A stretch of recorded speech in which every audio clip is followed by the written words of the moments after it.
Okay. Good morning, everyone. Renee, Sophia, Ian, Nick, my brother Nick, my tried and true. The rest of you who, some of you I know, some of you I don't. I'm Elizabeth. I'm one of the stewards for Dow Spring, with Peth. I am gonna, let's see, it looks like we are already recording, which is great. This will be available as will other sessions at the end. So, congratulations for all of you who have been with us the last 8 weeks. This has been a journey and a great one because it's a beautiful time of year and it's a beautiful time to be with all of you. So, this is our final ultimate session. And we're talking about product and community market fit.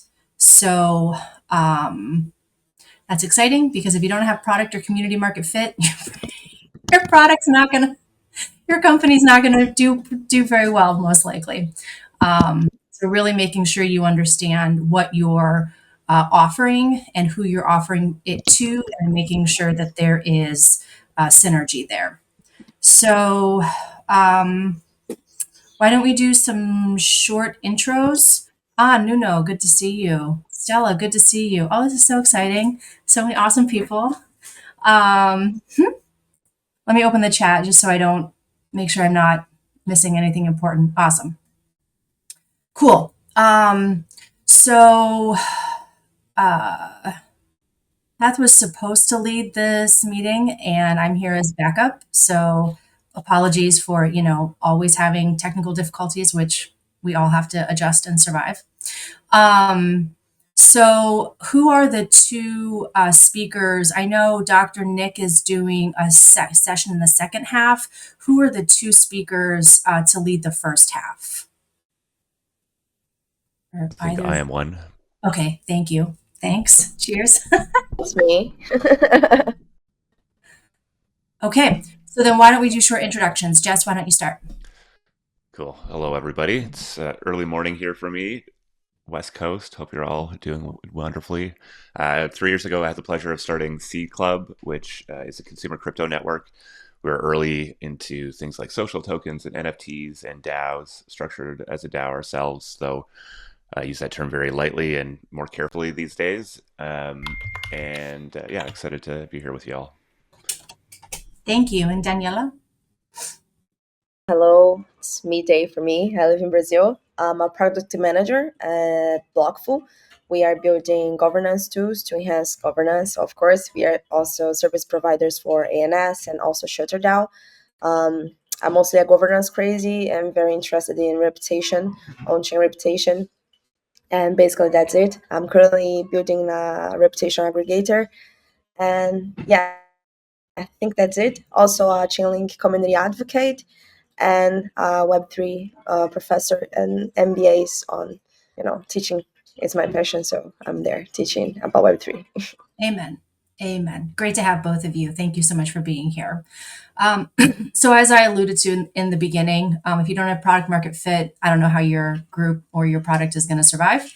So, why don't we start with that question? Like, how do you get people to understand, like, your great idea, if it doesn't have a market fit, isn't really a great idea? And how do we really make sure that people understand that having product market fit really has to be front of mind?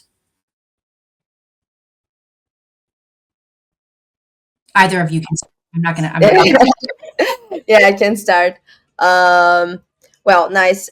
It's a paradigm. I come from Web2 um, background, and it's crazy how we study about market fit, product market fit in Web2, and then we come to Web3, and it's totally different because um, here we build products differently. We don't have the target audience like niched. Sorry about my broken English. As I live in Perfect. Brazil. Yeah, some days I wake up with my English like stunning, brilliant, and then some other days not like that. Um, yeah, but I think my point of view about product market fit, mainly in Web3, is that uh, Web2 in Web2 people build average products and build brilliant product marketing campaigns. In Web3 is different. You need to build a brilliant product, and you have to build like an average marketing campaign, because we don't have to know who's gonna buy it, and we don't know. We're all hashes here. Yeah, I think to kickstart, that's my point of view. We have to build like really brilliant products and don't rely in brilliant marketing campaigns, because we really need to solve problems, and we have a lot of them, mainly because we are in a newborn ecosystem. Thank you for that point. Jess, do you want to take it? Seeing memes in the chat, brilliant memes. Yeah, it's kind of a interesting question to answer, because I mean, okay, so yeah, people need to want your thing.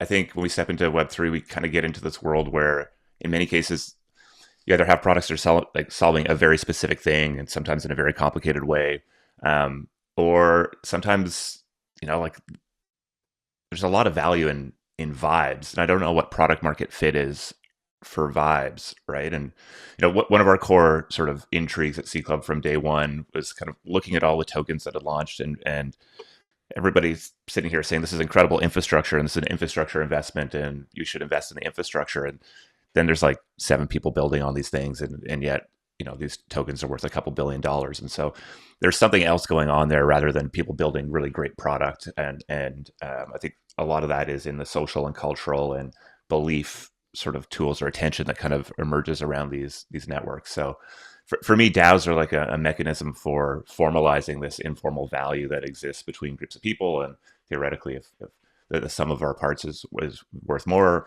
and or it's just like the best of a bunch of bad tools that we have to kind of govern communal goods. And I think the idea of that, what is product market fit? How does it fit with the community is really going to depend on what it is that you're building. And I think the scope of what we can build in Web3 is actually a lot wider than what has existed in the previous paradigms.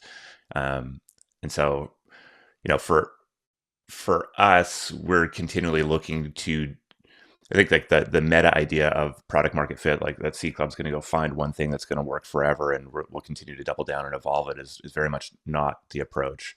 We're sort of trying to build things that are interesting and relevant and resonate with, hopefully a growing number of people, and then look for opportunities to solve much more specific problems with much smaller groups of people, and then hopefully have some strategic cohesiveness in a way that allows those things to come together and be flywheels that support the value that we create as a network as a whole.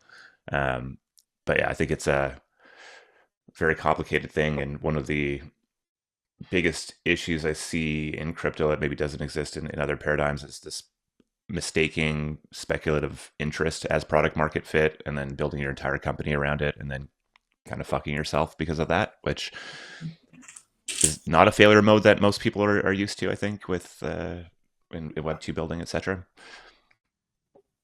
I don't know if I answered your question.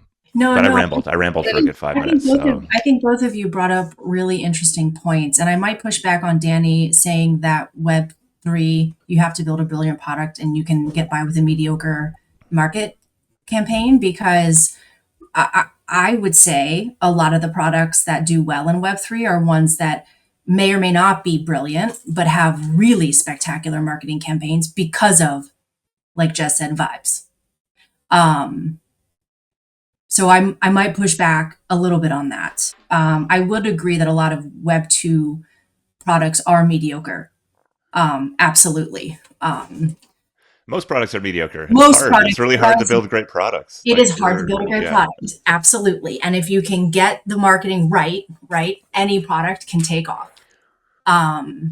So I don't know about please. that. I think there's there's a high value applied to innovation and newness, and that doesn't have to be technology. It can be sort of an angle to the market. And I think that the teams, I think that the bar is much lower in this space because we don't have the automation of marketing and the demand side and the complication that goes in, and the fine tuning that you'd have in like a go to market for a Web2 application. But I think there's sort of this sort of cultural or like, we're always looking for gaps in the market that you can kind of step in and maybe claim some space. And I I think there's like a ton of luck, ton of good timing, etc. that are involved. Like, for Seed Club, we started as 11 people in a Telegram chat, and uh, it feels like the luckiest thing ever. All the timing kind of came together, and we did okay enough. So I don't know. There's a lot more luck involved in those marketing campaigns that are maybe not exceptional that go and do well. Luck plus vibes, maybe. There's some math equation there, I'm sure. Chaos theory. We just all have I to. mean, I live my life by it, so yeah. Um, and so how do you then actually talk to a startup or a new DAO about critically evaluating what they're offering and how they go about doing the work to try to find that market fit? Okay, I think I probably have hot takes. I think like Feel free, it, please. It's it's okay. probably a really shitty idea to try to go build a product as a DAO. Like, you're just opening yourselves up to a ton of challenge. And I think again that we're challenged by definitions here. If like you're a small group of people that are coming together and you want some light framework to kind of govern the efforts you're doing, I think a DAO can be great. I think from like a perspective of like, let's go build a new set of infrastructure, new platform, something that really requires like consistent effort over time, requires like tough decisions to be made, opinions to be had. That doing that as a DAO of any scale larger than maybe 3 or 5 people is just like a really bad idea, Mhm. and because it's hard anyways. And I think I've sort of shifted. I think you kind of need to have strong product opinions to go build good product, and it's really tough, I think, to see that in a DAO. And so, if your DAO is like, oh, we're going to go build product, I would say like the number one advice would be just like, maybe don't do that. Maybe go build something first, find some traction, do that product market fit, and then the DAO is like the next best step beyond that. And I think a number of reasons why people want to do DAOs early is because they're excited by tokens. I think there's other paradigms out there for tokens that are actually more compelling than sort of governance and DAO structures, but maybe that's a different question. So for me, the thing that we're most interested in, and I think the thing that's enabled by crypto and this ability to value or price intangible things or things that are tough to price in like a sort of equity-based organization, is this idea of like building something people want to be a part of. The sense that Mhm. there's some big adventure that we're going on, that collectively, if we come together and are part of this thing, we can like will manifest, create value out of thin air. I think that's like the magic of blockchains and tokens, why I'm fascinated with the whole thing. And so like, okay, if you can get a group of people to be like, yeah, we fuck with that, we're going in that direction, and you can put some light structure into place, all of a sudden you can have value in these tokens that you can invest in to grow, etc. And so I think that product market fit there is less about, here's this very specific thing that we're going to go solve, and we're going to go understand that problem space better than anybody else, and then we're going to go build the best product for it, but rather almost taking more of a brand approach, an adventure approach. We're going towards some big change. It's full of risk, and we're probably going to die, but together we can go figure that out. And I think that's a very, like, I would not call that finding product market fit, even though I guess you could, but it's more vision and narrative, and then the ability to actually execute on things that build momentum towards that. So we had a team that came through one of our early batches that was on a mission to buy a professional sports league or a sports franchise, right? They want to buy an NBA team, and the likelihood that they would ever go do that was like infinitesimal. But they were able to buy a ball hogs team, and they were able to go, there was like all these other things that they were able to do to sort of step it Yeah. towards it. So I think that type of thinking is at least more aligned with how and where I see value being created in these types of networks. And of course, I think there's like the many sort of manifestations of that. But I think trying to go build product as a DAO is like a really, really hard thing. And I think to be fair, product market fit we didn't define from the beginning product market fit in context of a DAO, right, versus a traditional company. So pointing that out from the beginning here, I think is really, really important. So thank you, Jess. Um, Anything you want to say, Daniela? Oh yes, yes, yes. I totally agree with Jess. I think DAOs mostly related to the lack of accountability. So if you try to build a product as a DAO, it can be tough.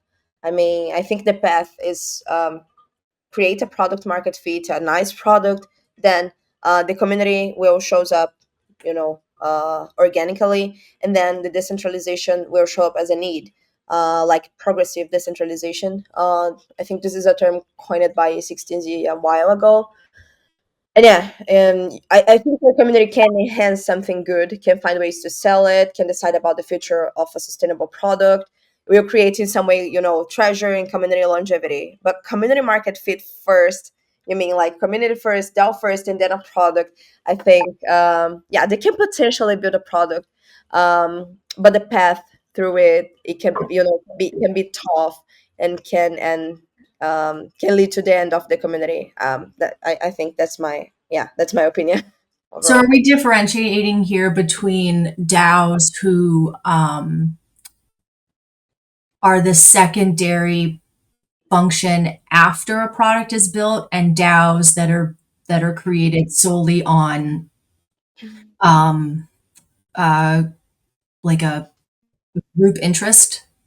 I mean, are we saying those are two different things here? Yeah, we have like How you form a DAO? yeah, yeah. I think the good path, this is my opinion, is product first, then community, and then progressive decentralization, and then a DAO. We can see different use cases. We have like a lot of products built by Nouns DAO, for example. I love Nouns DAO, but I know that is a tough path. I mean, the lack of accountability. This is a DAO problem. This is a chronicle problem related to DAOs nowadays. It can be tough to deal with that. Also, we know that lack of efficiency. If you are voting about everything, if you have a lack of hierarchy, I love decentralization, but to build a product, it can delay some stuff, and you can lose the timing for that product. Okay, thank you. Um, sorry, I'm just looking at the notes here. Common pitfalls, we've started to talk about that. Best ways of validating market fit. So why don't maybe it would be helpful for each of you to give us an example of a DAO who has done this well and a DAO who has not done this well. Because we have here like as part of this accelerator, right? Some people from DAOs that are very young, and some people from DAOs that are very experienced. And for example, Nick is trying to build a DAO for athletes, crazy people who do marathons and stuff like that. Sorry, Nick, I'm totally botching describing your DAO. But from that perspective, right? Like he's trying to find that product market fit by finding the community of people in who do these extreme sports who want to be in a DAO. And it's been difficult. It's been challenging. So it kind of sounds like he needs to pick one or the other, like building the community or building a decentralized, like a product in a decentralized fashion. So any advice you have on people who are in that early DAO formation stage, really kind of where to focus your energy in this respect, I think would be helpful. Yeah, I mean, I think like there's almost like a cardinal sin applied with even the level that we're talking about this in, because it feels like a DAO, like what we're talking about, sort of like an organizational structure, mechanism for making decisions, distributing value, like all those. I think there was sort of an era 2 years ago where we saw sort of there was a moment where you could create the DAO as a product and people would love to give you money for it. And it was kind of like, okay, there's probably going to be tokens involved and they'll figure it out. And I think it led to a whole lot of folks sort of sitting down instead of thinking, okay, like what is this thing that I really want to build? How does it create value? What are all the dynamics here? Or at least what do I need to go figure out to understand that? And people started thinking, okay, well, I'm going to go launch a DAO in the same way that I'm going to go launch an app. And, I think that's just like actually a downstream decision to make. Like the upstream is like, well, what are we making? What's the problem we're solving? How are we going to create value here? And I think in the crypto space, that's like this constant evolution, right? New narratives, new mechanisms, things are emerging. And, I think there needs to be some sort of insight gap in the world, opportunity that you're building towards that you can start to make momentum towards. And then the decision for like, okay, how are we going to structure this, govern it, et cetera, is probably right to be made. So I think you kind of want to almost be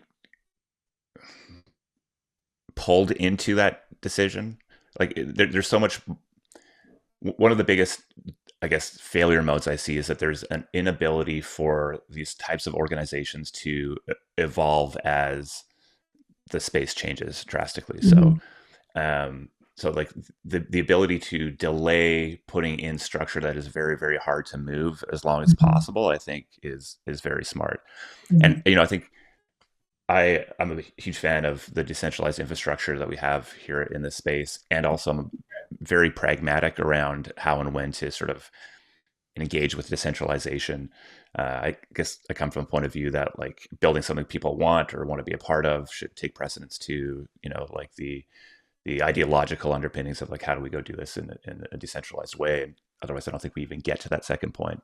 So I think like the open question here of how do you actually create value on chain or in decentralized organizations or in crypto generally is still like a big open question. And having some insight or belief in and around that prior to actually making like the decisions to really formalize the structure and embed it in a way that's really hard to move, I think is key. So I think failure modes are ones that are too hold either late to a trend and then holding on to that trend too long, which I think a lot of the NFT DAOs kind of fell prey to, or too focused on structure and not enough on to a point that kind of gets in the way of your ability to evolve. And I think we've seen a very public version of this with our friends over at Gitcoin, who I love deeply and appreciate all the work that they're doing.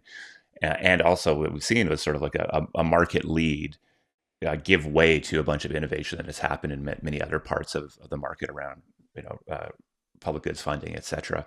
And I think a core part of that is just how hard it is to move a very large organization in this sort of product market fit finding stage. Yeah. Does anyone else from Paul? I know we have a lot of experienced Taoists here. Does anyone else? I don't want to. The chat will be archived also. Praise God, because a lot of times the chats are left out of anything post facto. But if anyone else wants to jump in, you're welcome to. And of course, Daniela, obviously. Nice. I got engaged on chat here.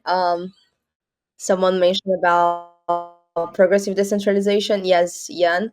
And I did some notes on that earlier about progressive decentralization. I think it's good if the community choose the governance model. If you start like as a DAO, it can be tough because, um, in my point of view, you need to ask the community first what should be the governance model. Yeah, don't have the need for decentralization, the level of the decentralization, like should it start as a soft governance or on snapshot or on-chain governance, because we're dealing with a big problems with big treasure. Someone mentioned MakerDAO here. It's such a nice example. And yeah, that's my 2 cents on No, that. no, you're right. This is extremely important, but progressive decentralization, of course, is not easy. We're doing it on a 3-year plan, and there's hundreds of steps and hundreds of ways you can fall short, especially with not walking the walk and not being transparent enough. However, it's often more advisable if you have like a really expansive situation, like we're trying to decentralize the entire ecosystem of a protocol with 500 partners and like 200,000 people or more. So we're being very careful about that. But yeah, I often find it to be a better strategy. Couldn't agree more about the implementation. We're involving the community even in every step. So yeah, it can be laborious or slow at times, but everything's going through governance. We just have to do it that way. Um, I started as a core member of Naus Brazil, which means we were sub DAO of Naus DAO. And we started as a community, which means that we were not decentralized, and then we started the decentralization. And it's really, really complicated because at some point you don't know how to keep engaging people. Like in that point between snapshot, soft governance, and hard governance, decisions, on-chain decisions. And in that gap, it's really, really tough because people were like, okay, I'm voting, but snapshot, so my decision is not being taken seriously. When on-chain governance, and we didn't know, like as a car member, I remember that I didn't know which kind of information share with the community. Okay, the treasure is that, but we are spending with the core team, and you can forget about tell the community about something you bought. Like, okay, we are doing I don't know, signing collab land, we are paying for that, but we forgot to tell the community, and that stuff you create like some problems between the core team and the community. So it's really tough to decentralize progressively, but I think even though it's a hard path, it worth it at the end. We were making, sorry. Exactly. I couldn't agree Yeah, more. yeah. In the end of the day, we did it. Now Brazil is completely decentralized right now. Unfortunately, not too many active members there. But recently, we approved the proposal to help the south of Brazil. We had some rain problems here, flooded. I don't know the wording in English. Sorry, flooded cities, and but yeah, not active. So yeah, after the decentralization, you have more problems, meaning that you should take care of the engagement and blah blah blah. But yeah, I just, tough path. I mean, I think that's why most things shouldn't be decentralized. I think that's like a huge issue. People want to go and run towards this idea of even progressive decentralization, thinking that that's like the ideal path to go down. And I think it's like if you're building infrastructure that requires pulling 500 partners and 200,000 people together, then yes, like having be, having trust in that infrastructure through some governance process, I think is very understandable.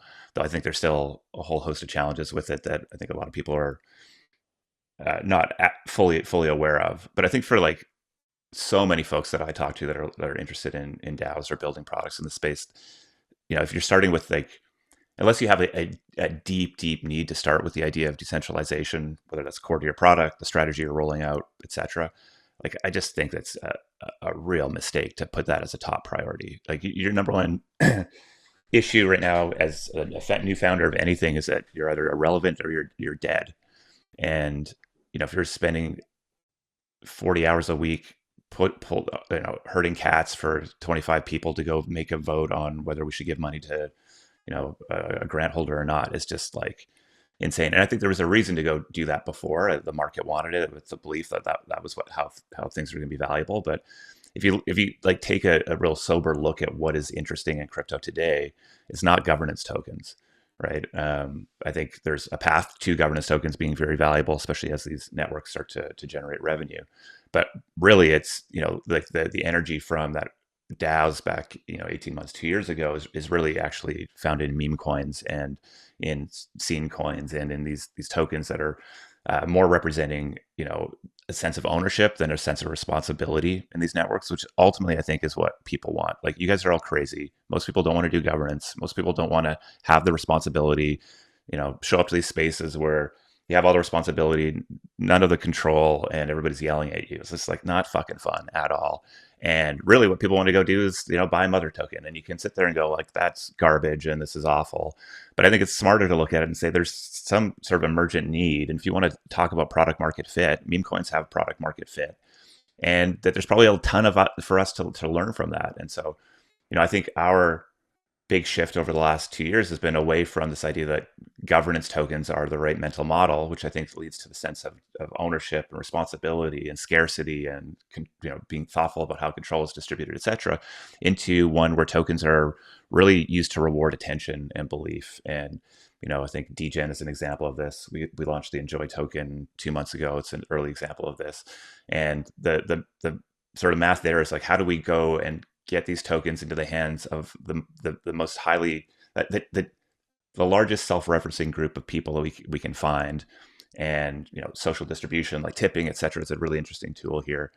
And I think that actually gets us to the point of like converting the value of a group of people, the belief and energy of a group of people into value, such that we can go build something interesting with it far better than governance tokens do.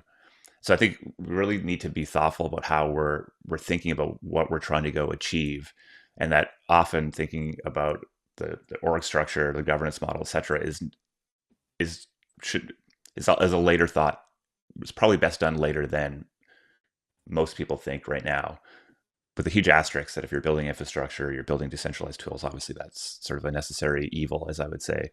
But Ian, hearing you having to navigate a couple 100,000 community members and 500 partners, like that sounds like literal hell.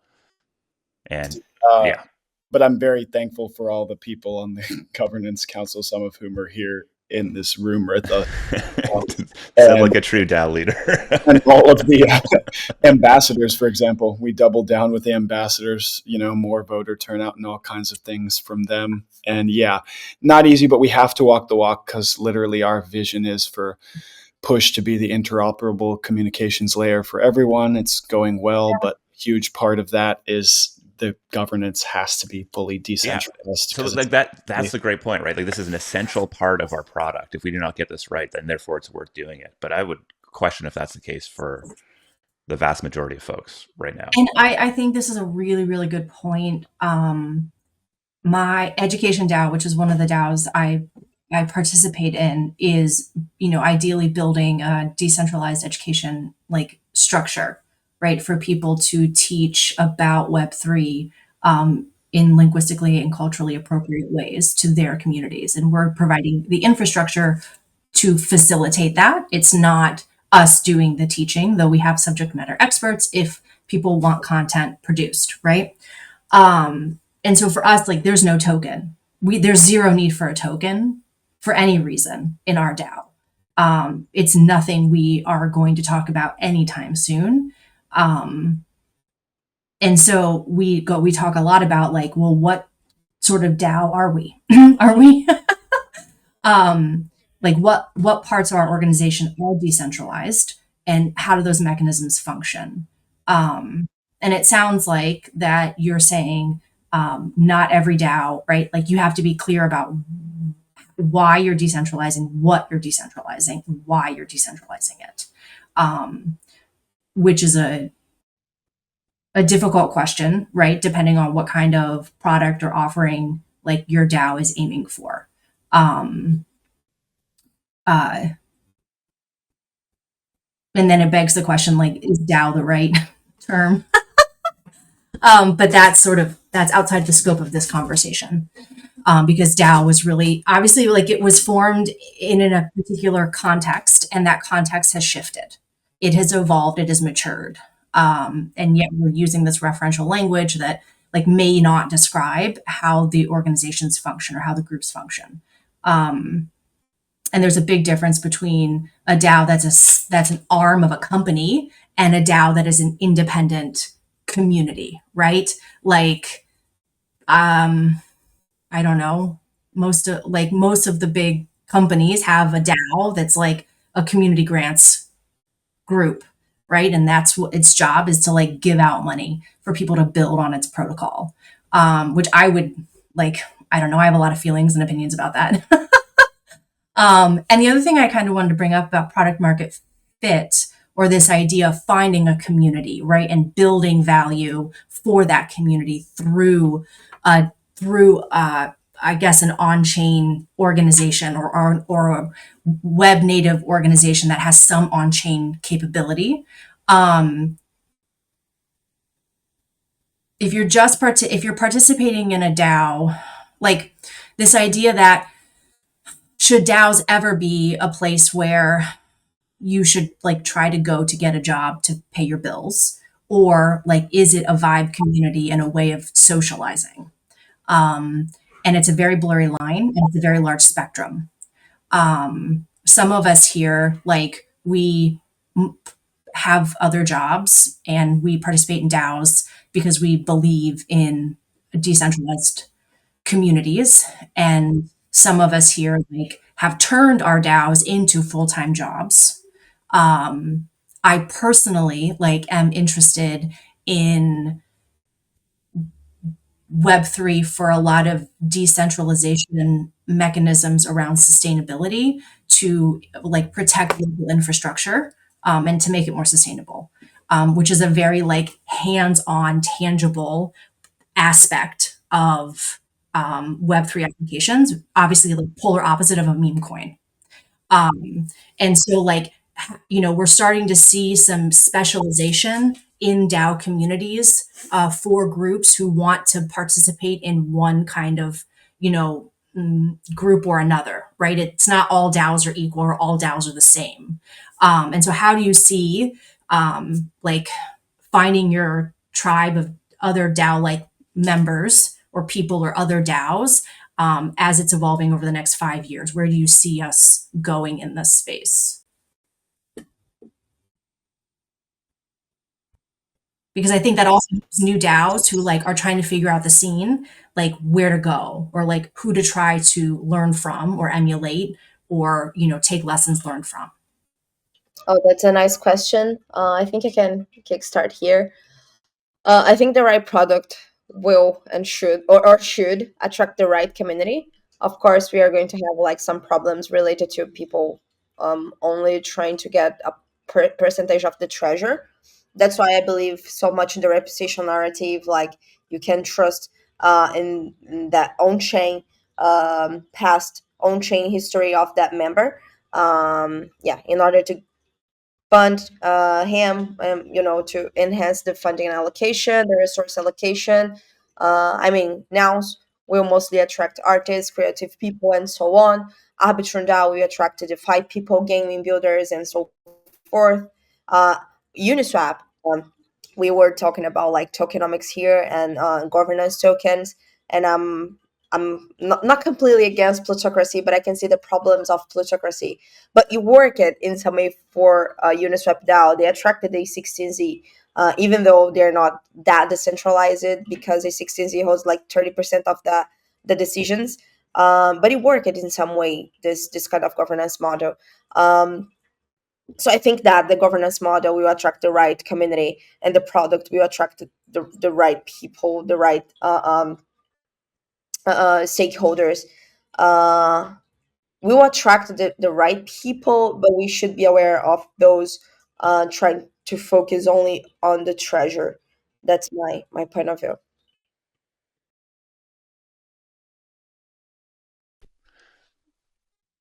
Yeah, trying to. So I think like there's sort of these two paths, maybe three.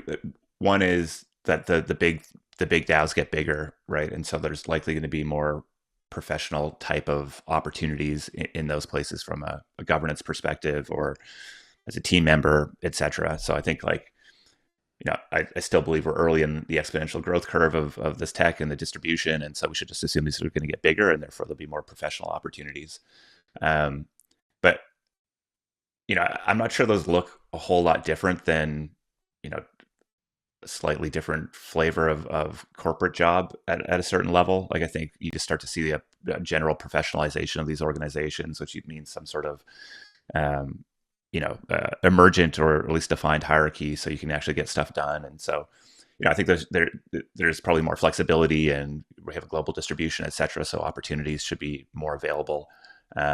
So I think there's that, like growth in the professionalization, and then I think there's going to be a growth in far more like truly distributed participation. And I think Nouns is maybe a version of this, but I think as we move away from just like the pure governance of infrastructure and we move maybe up the stack a little bit, people will be there'll be a lot of incentives and earning opportunities for people who are able to bring their unique creativity or value to a network that probably won't even require a whole lot of governance in and around it. I mean, putting a proposal to a DAO as a way of getting your paycheck is like truly a shitty situation on a regular basis. Just like really not ideal. The best people aren't going to go work like that. So I think the best people are going to find more the professional side of things as the space grows, and or really be more like creative studios that are coming in and participating in these networks. Like we saw again, I think an early version of this with DGen, as they were giving out grants to builders who were integrating. This is people who had their own insights, building their own products, so small teams that were kind of plugging into this broader attention source and sort of incentive mechanism. And I think that there's a lot more opportunity like that that will emerge, mostly driven by the evolving ways people are thinking about tokens and how incentives happen in these networks, which I think is just going to be a lot more abundant and widely distributed than it has been in the past. Which I think was part of I think your other question was like, how do you go find your people? I think like crypto has this weird challenge where most people get excited by either an aspect of the tech or the pure speculation frenzies that happen around bull markets. And we come in, and unfortunately, we're sort of on the outside of this really messy, shitty crust, which is like crypto Twitter, maybe just encapsulated. Strong opinions, talking most often talking about the more scammiest of things, etc. And I think like the number one thing that a person has to do, or that we should help people do, is break through the bullshit and to find the people who are building something compelling and with the right intentions, etc. And there's tons of us that are out there, but it's a very hard thing for people to find if they're just brand new stepping into the space. And so, however you can break through that crust and find people who are smart with it, have been around for a while, and are actually building things that are aimed to last longer than the 3 to 6 month cycle that's ahead of us, I think is a worthwhile endeavor. I don't know what the specific steps to do that are, but I think you'll know it when you find it.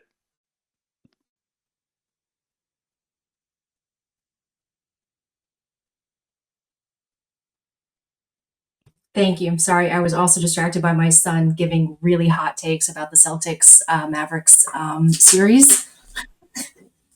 And Are there hot takes about that series? Family members. So yes, when your teenagers start sexting the family group, it really, really gets interesting. It really gets interesting. Okay, so what time is it? It's 11:47. So we have 15 more minutes in our first half. Oh God, I'm so upset. I don't know what he wants. He's very mad at me right now.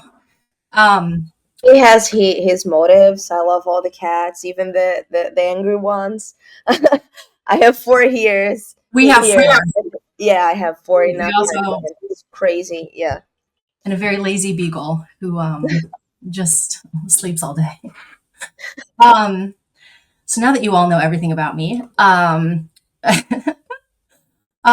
so for the last 15 minutes, do any of the people who are, I don't know if Stella or Nick or anybody wants to put forward a particular issue that they are having in their DAO that they want maybe to talk through, either around product market fit or around another aspect, because like I said, we have a lot of experienced DAOists here that we could go through for a few minutes.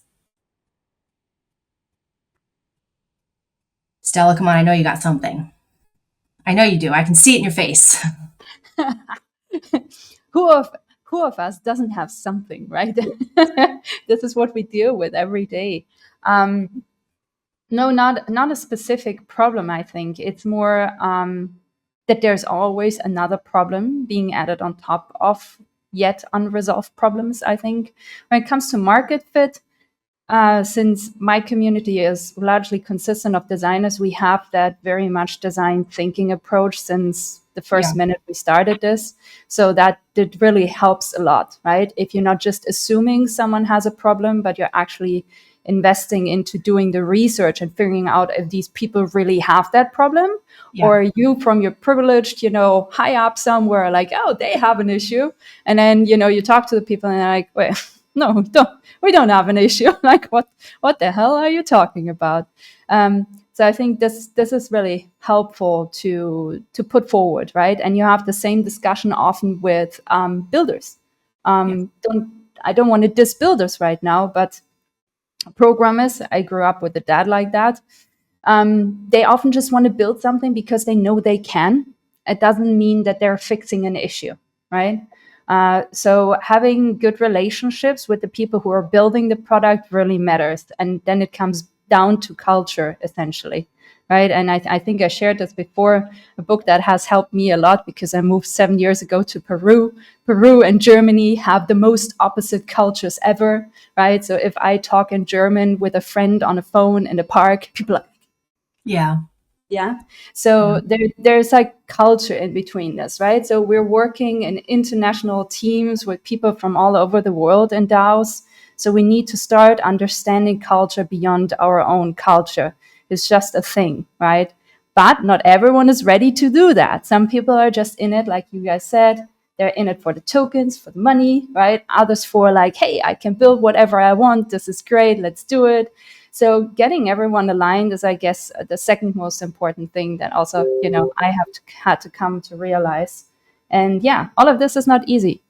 Doesn't keep being easy. And so the thing that I posted before, I would be mega appreciative if you guys would take out a few minutes out of your time. I think it shouldn't take more than 8 minutes, at least per our last test run. But also we tried this a lot of times, so we knew what was coming. And I'm super happy to share this with everyone who opts in for this with their email address afterwards in a report.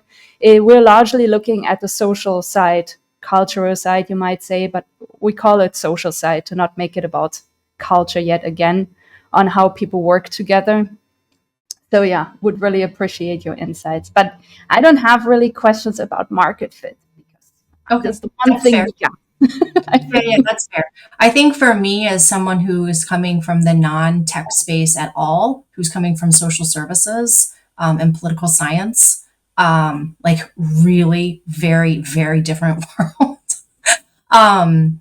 That is what I see the most. People building because they can, and not people building with really integrated, complex, very diverse mixed team for that thought mixing that really produces a product that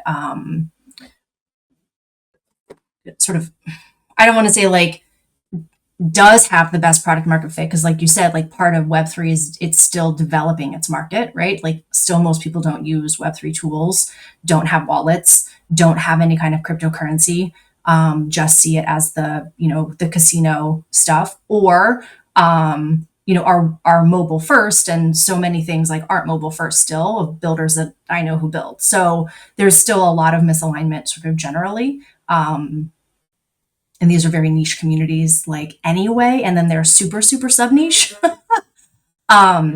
So that is something I would let maybe Nick, Stella, please. I would like to hear Nick's opinion, given that he's working with like real humans on the ground doing things. And that I know he is struggling to figure out how to find that market fit. So Stella, you can go since you had your hand raised. I don't want to. No, just one issue that I see a lot with market fit, or with product development, I should say, is that especially startups, they try to cover too much range. So they're not like, either they are too niche, like you said, right? And then the market is so tiny that there is not really the option to make a lot of revenue and become self-sustaining. Or it's the other extreme where they're like, yeah, we target a market from like 18-year-old to 62. And you're like, no, this is not going to work. There is no history of designing products successfully and marketing. We're like the next billion. I'm just like, we haven't reached 1 billion. Yeah. Let's just focus on like just soccer moms. If you can get soccer moms to use anything, then you've gotten so much farther than anyone else has gotten. Anyway. Nick, you want to add anything in here?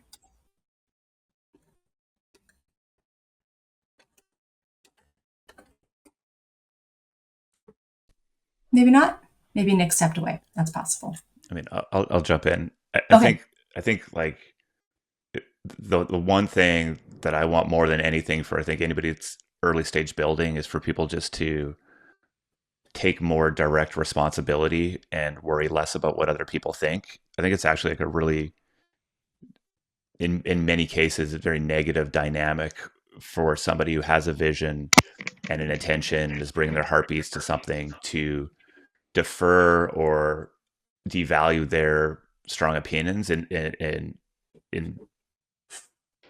you know to get wider sets of opinions or to bring other people along with it. Like I understand the intent behind it, but I think it's and I deeply appreciate I'm building this space because this ability to distribute more of the value that we collectively create on the internet is I think just absolutely fascinating. But I don't think we get there by trying to bring to herd cats from day one. And so if you're sitting here taking the lead, have a strong opinion, I think we're probably better off if you lean into those opinions more than if you defer to a group of other people. So having stronger opinions, worrying less about decentralization early, worrying less about bringing your community along in that, and instead building momentum, taking responsibility for building the momentum and making the tough decisions that at least you believe will actually get you towards a more effective or useful version of what you're building. I think design by committee is rarely, if ever, led to significant innovation and advancements in value creation. And I think that in many ways maybe goes against the spirit of why so many folks come into DAOs. But I think we need to zoom out and take a much bigger look at things here. Like if we believe there's an opportunity for the on-chain organizations to be bigger creators of value than the corporate organizations that came before us, we have like a ton of work to do and have to push things a lot further than I think anybody really truly understands. And it's very unlikely, in my opinion, that you do that by designing by committee from day one. And rather, it's very much more likely that one of you has both an ideological alignment with wanting to bring others along and create a dynamic where others can benefit and profit from this thing that we're creating. And also the need to actually go build that thing first or to some level of momentum first. So the best advice I ever got was just fucking do it. So this come is to us really, if you have questions. This is a really, really important point that I want to just verbalize for the sake of it, that strong opinions and doing what you feel committed and motivated to do should be what drives you to do what you do. And what I see in my, my set of life experiences is that having the fortitude to do that, if you can't feed your family, forces you to make compromises that you wish you did not have to make. And that it's in the compromise that we have to make things easier. Like it's the fact that people have to compromise so often, that you're too exhausted, right, to learn about this new space, or you're just literally don't have enough hours in the day. And that's where I see a lot of builders in this space really, like, if we could focus there, then we could get more people right online. We could get online's the wrong word because everyone's online. Most people are online. But we could create this world that we want. So for anyone who hasn't ever lived in poverty, I just want you to let you know it's really hard to ever have time to being poor takes so much time. And I really hope that we can use Web3 technologies to change the economic system so that we don't all have to live there. Which is why we got to get our soccer moms on board, because they're the ones that have all the fucking money. That's just, I'm being facetious.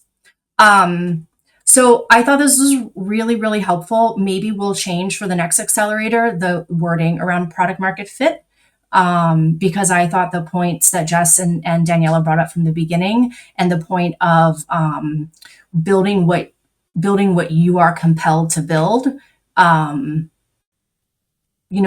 Daniela, you said you'll find the right community.